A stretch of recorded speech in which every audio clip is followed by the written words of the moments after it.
tonight is Gordon, and he's going to show us a bunch of good stuff. Jim, since I gotta wear this.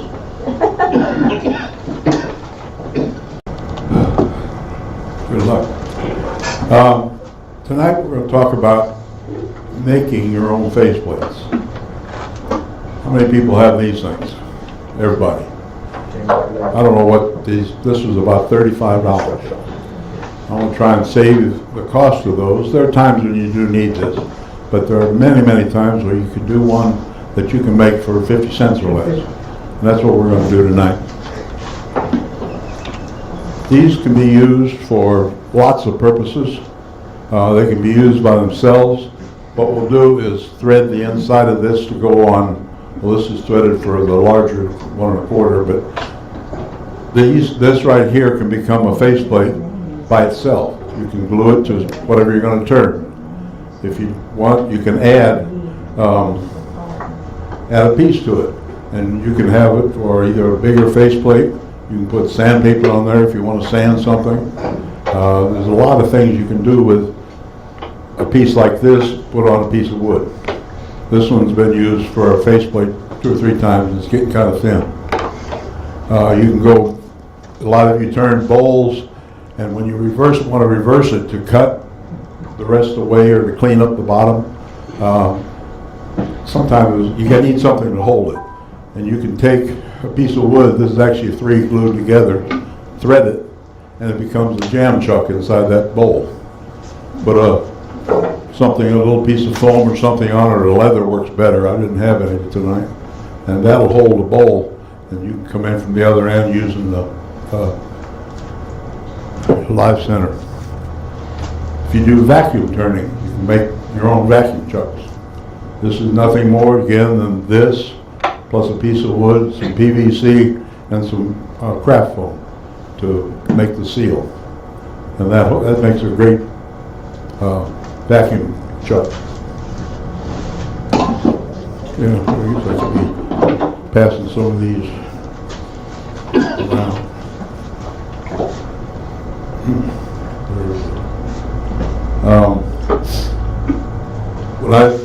In lieu of using a jam chuck, I made my own jam chuck. This one, I made it before I learned how to do these things. But this will be coming off and put one on, so I have this for something else. But this is a great jam chuck for a bowl, using that shelving stuff that you use across, but it works real well as a holding a bowl in place.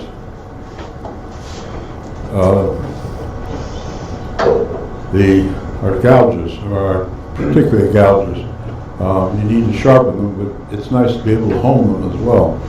So I made a hone, again using a piece of wood threaded with a piece of MDF, 2 pieces of MDF. This one for the inside of the gouges, and this for the outside of the gouges.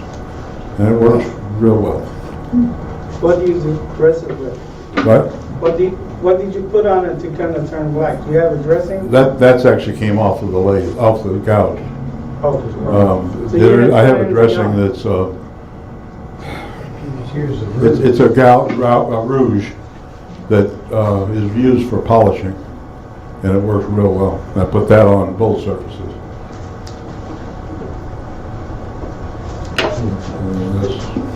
Is there any reason you use the MDF? Yeah, because it's cheap. But I don't know if I'll ever use it again, because when you cut it, prepare for a dust storm.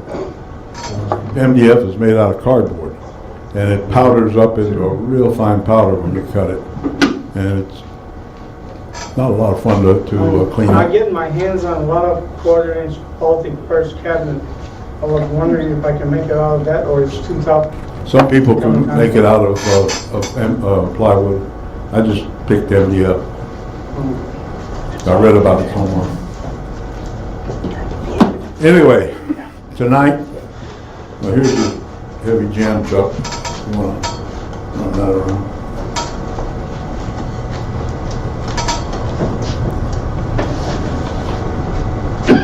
Some of the materials that are for this real well are ash, sycamore, cherry, walnut works pretty good, but you want something that's very tight grained because otherwise the wood will tend to move on you and can break more easily. Maple, okay. Maple works. Some of the tools that we need for this, well, I can even hear it.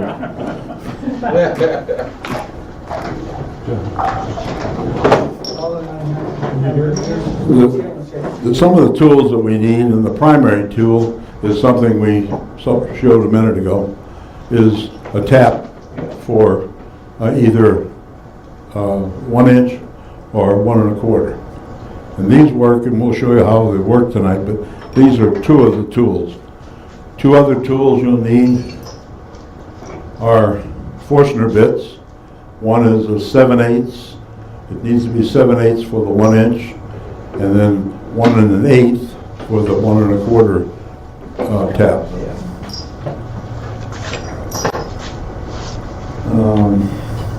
Other tools are pretty much the standard tools. You need a drill chuck for drilling the Forstner bits. Those are the main things.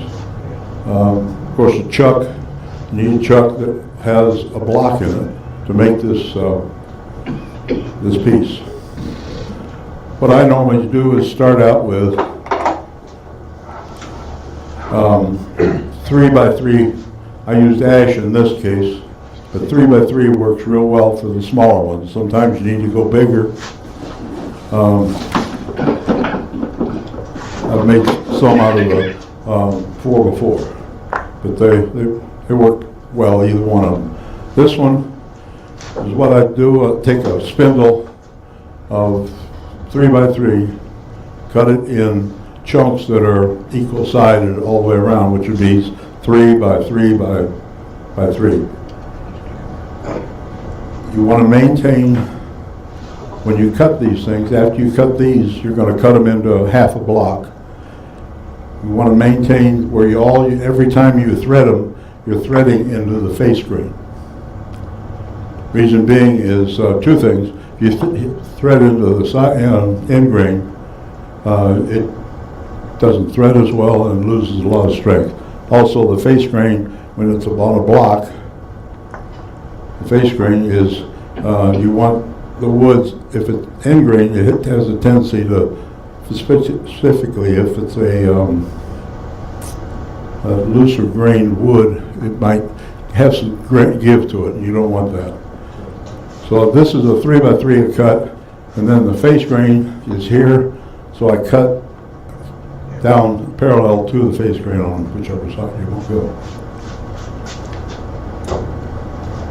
Once you do that, you've got a block like this, and then we're going to create the thread.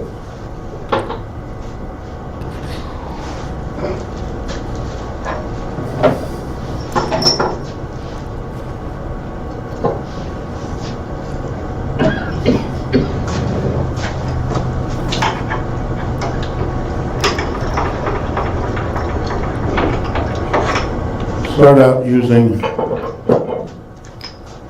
the drill chuck, the Jacob's chuck, whatever you want to call it. Here's, by the way, I'll pass this around. This is a cover for the lathe tap. That's the 1 1/4.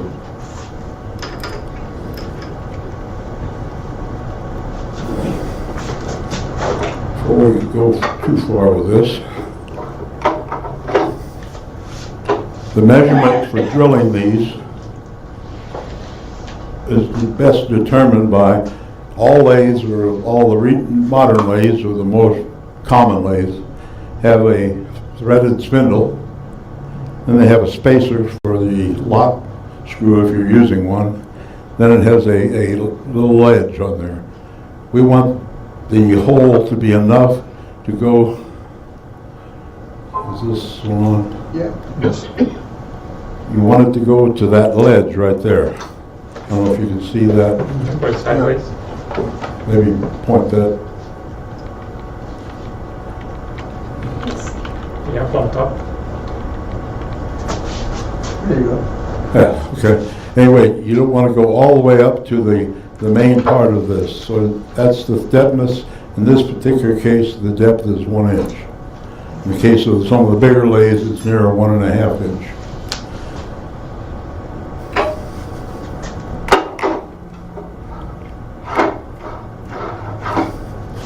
Because you see how this, whatever you're threading on wants to cover that little edge. That plus the flat surface gives you a good bond, a good tight bond. So this is, so using the Forstner bit, you want to drill 1 inch in, which will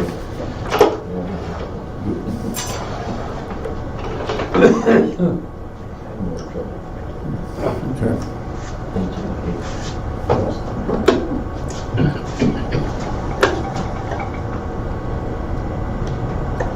You hear that clicking noise. Inside the chuck, I put a scrap piece of wood in there so that when I'm drilling through, I don't like drilling in the middle, so we'll do that.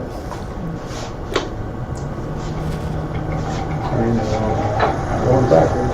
No, it's not. What's going on? Yeah. I'm going backwards on you. You're on the back side. Sit over here and you'll see it'll be different.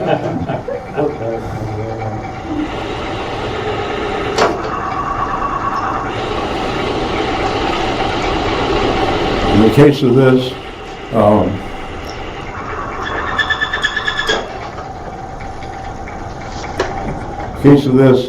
this is 1.5 inches. So I don't have to drill all the way through. It depends on what you're going to do with it.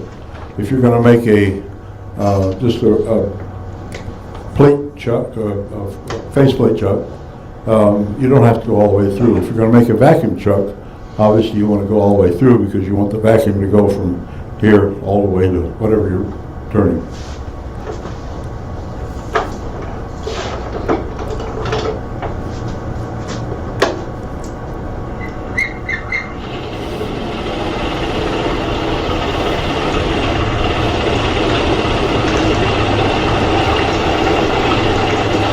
I'm going to go all the way through just to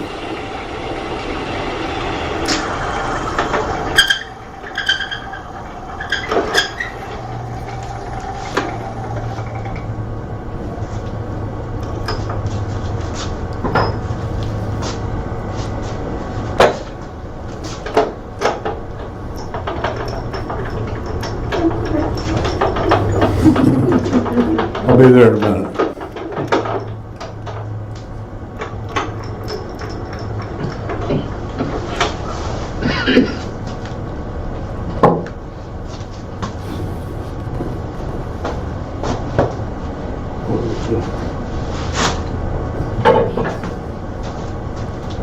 Okay, now the next step is to thread the 2 or 3 things. One of the things I do because it helps the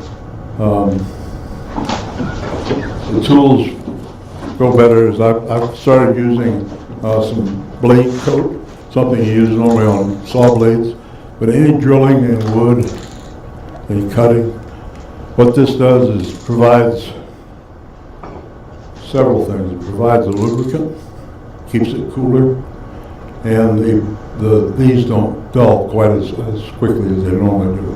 So just a quick spray on it. Other thing I've found on this hole, that these cutters will cut better if they're lubricated a little bit. Beyond that, is I'll put some wax inside, just a little bit, and it seems to cut better.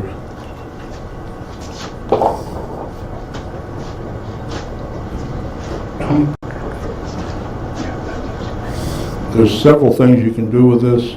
You can turn it and cut it. That's a lot of work. Best thing I've found is to lock the spindle, because this is not going to turn. All the turning is going to be done with the arm.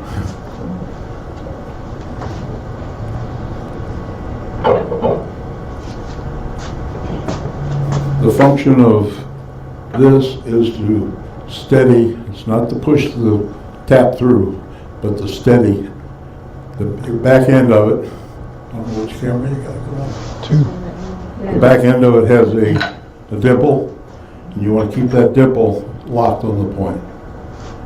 So the thing is, you want to get it started, just enough to hold it. Now then, this has got a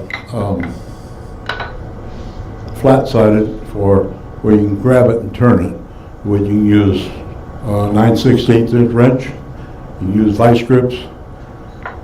I made my own. This fits over this, and it turns it real easily. It's a lot easier to work with, and it doesn't slip off. So now what we're doing, bringing this up to the nipple, and go from there. This is a little bit not time consuming, but it just has to be done. And now you want to turn and just reseat this into the dimple. Turn it, reseat it in the dimple. Keeps it straight on both planes.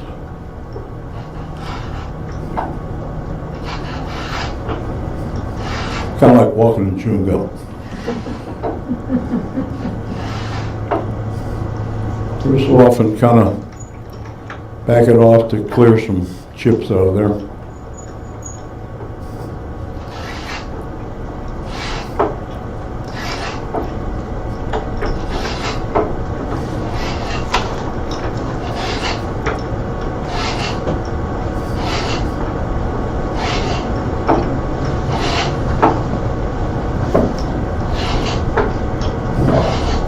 Again, I've marked my depth on this to where this should come out on the other side.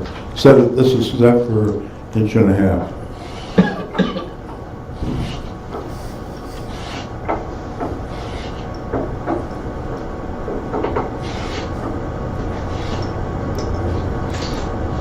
And it's out.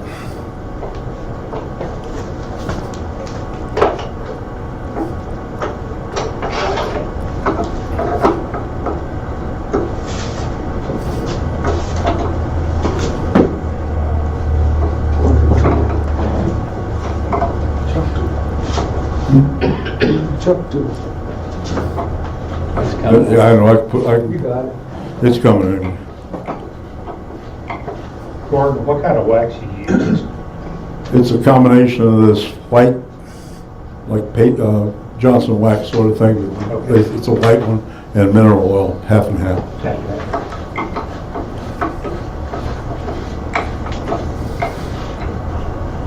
You heat it up to mix it. You stir it a lot. Okay. Right now we've got some threads. Goes all the way through.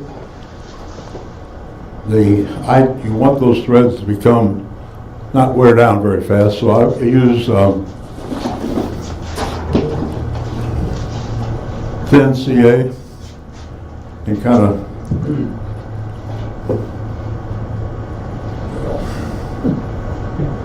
That looks familiar. CA the lid to the thing.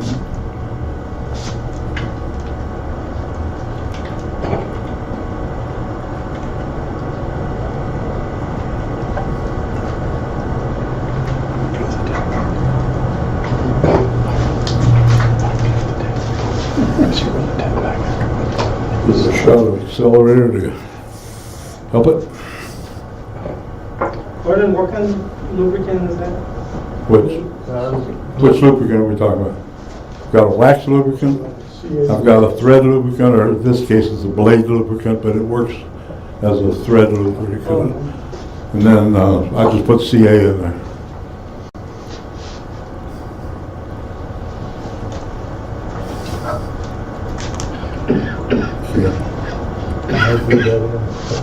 Yeah. You're gonna glue it in. Right? You're gonna glue that in. I put some accelerator, and hopefully it's dry enough that Yeah. kind of just right now just recut the threads.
Where'd you get the taps? The taps out here, just the other side of the wall. Matter of fact, You have those? Neil has some too. Yeah. these are all Beal. Beal tabs. Okay, this is now threaded.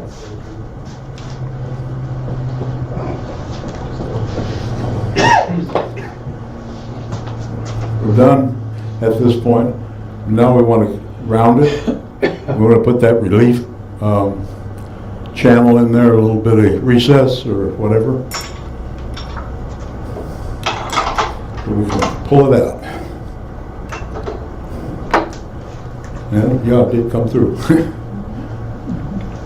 Square donut. Pardon? Square donut. Yeah. Square threaded though. Threaded, oh, yeah. Any questions so far? Good.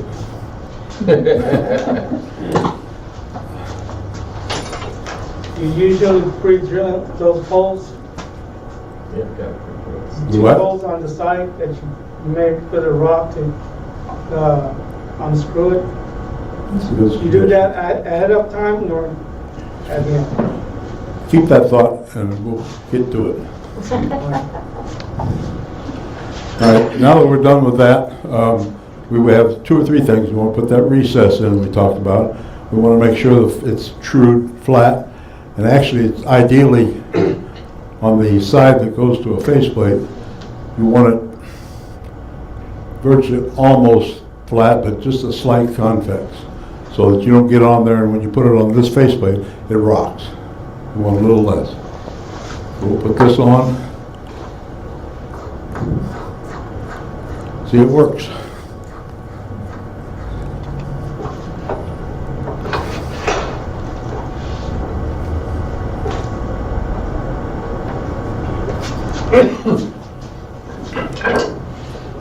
I have a tool that I got somewhere, somebody made for me, that's flat edge, got bevel edges, and it works real nice for this type of thing.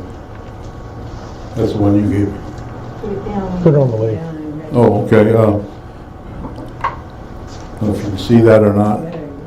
It's all it is kind of it's a flat scraper. Kind of sort of like a bidet, but not quite. Footless couch? Huh? Never saw it. It never came up. Can you put it again? Keep up. There you go. Now show it. How about there? Can you see it? Yeah. Angles and so on. And this is just a matter of whatever the depth of that little ridge is at the end of the spindle. You want to go about that deep on it.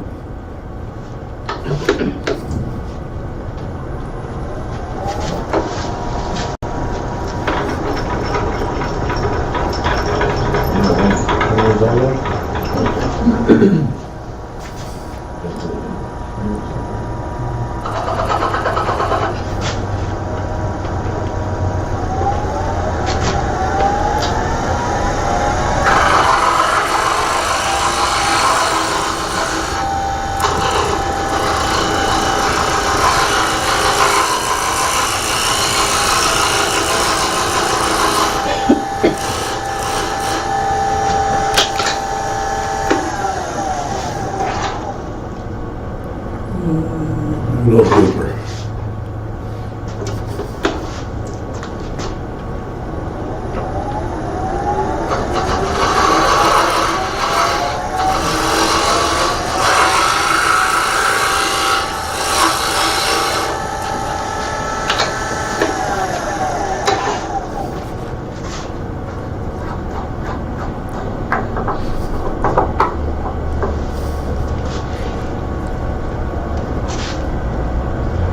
Why don't you run that around real quick just so you see where we are at this point.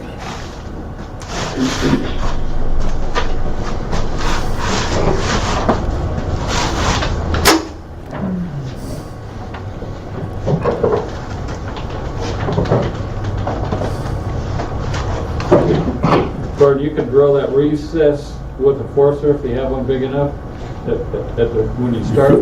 You could, yeah. But this is a little bit cleaner and quicker. Yeah, may give you a Because you plan. got to put it back on here to round it if you're going to round it. Yeah.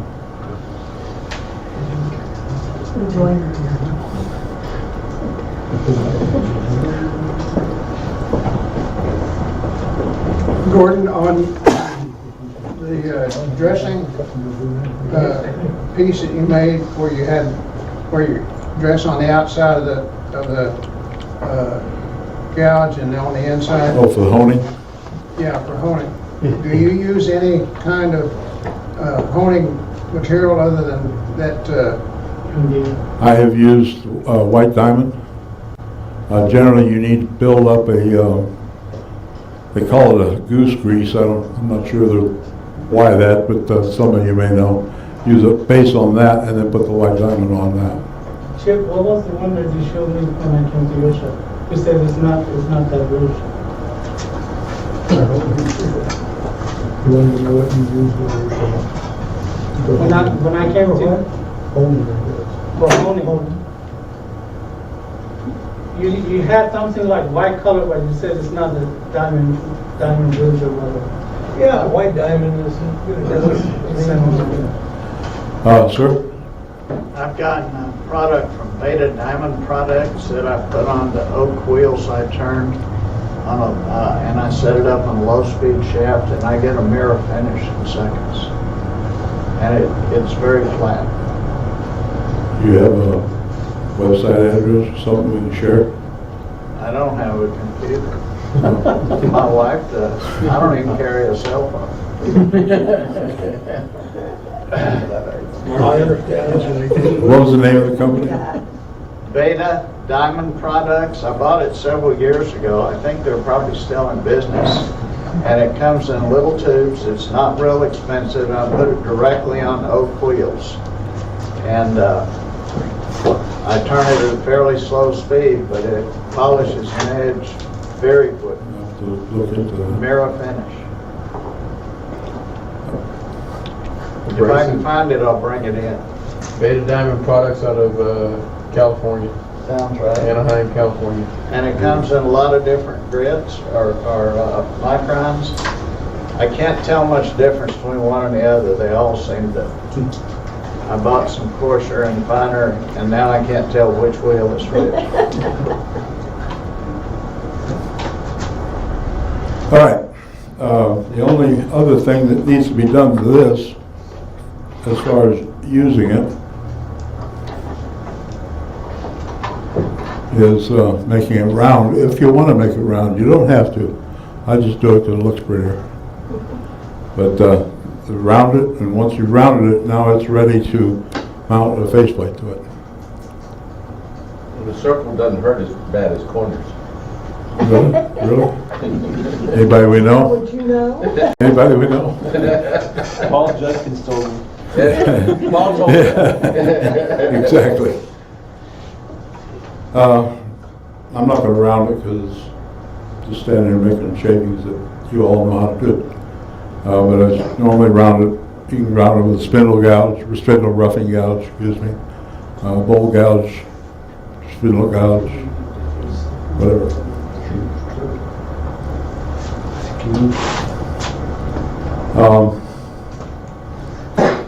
Gone over the types. This. Gordon, before I bought my tap, I found out this Alamo bolt or Alamo fasteners, right where you go on Jones-Falsburg, you're going to the post office, right around the curve.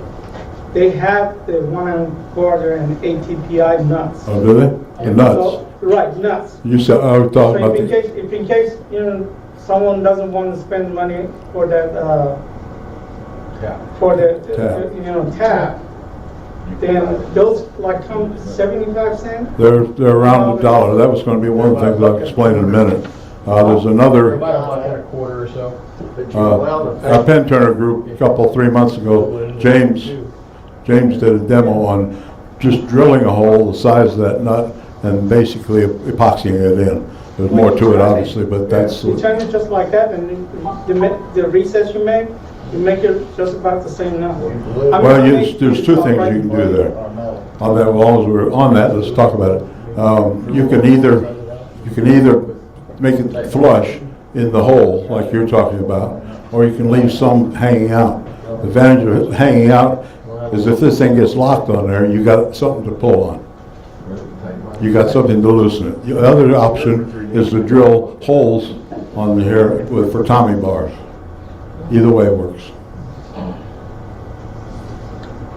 You can just split it with a chisel. Right? You can just split it with a chisel.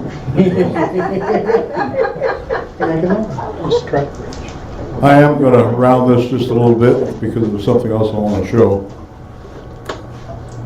The holes. Two things. This is out of round, which is fine because we're going to true it. Also, we're going to screw it.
Perfect.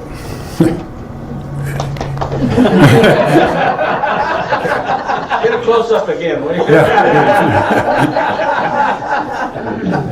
Show us again, bud. Anyway, this now can be glued to a something to act as a faceplate. Just happen to have a little piece here.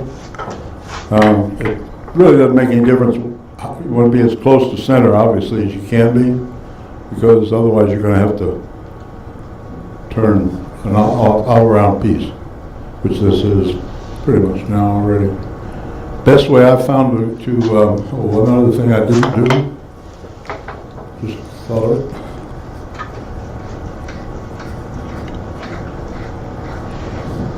Sometimes you may want to just use this as a glue block on a piece of wood that you're going to turn. To make it easier to get it off,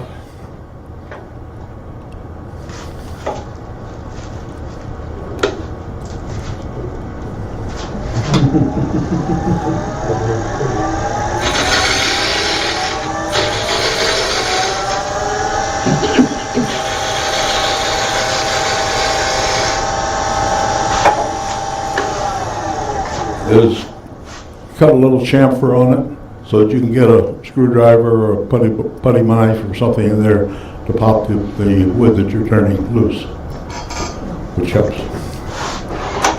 All right. People do use different things. Some people will run screws through it, either from here into there or vice versa. I've found that using a glue gun, hot glue, super hot glue, that it holds plenty well and it'll hold a decent sized piece of wood. Just happen to have a glue gun.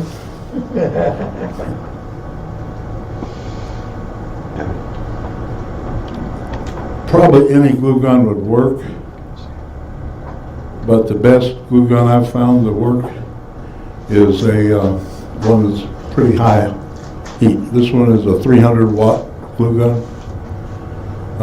Ones you get for craft and so on generally are in the 20 to 40 watt range. Gordon, you know, the easiest Wait a minute, way- wait a minute. Now what? The easiest way that after you're done, you can take that off, you just pour a little bit of denatured alcohol, it just comes right up.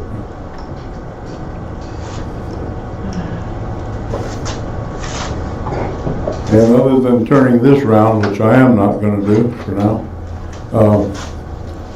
that's a faceplate.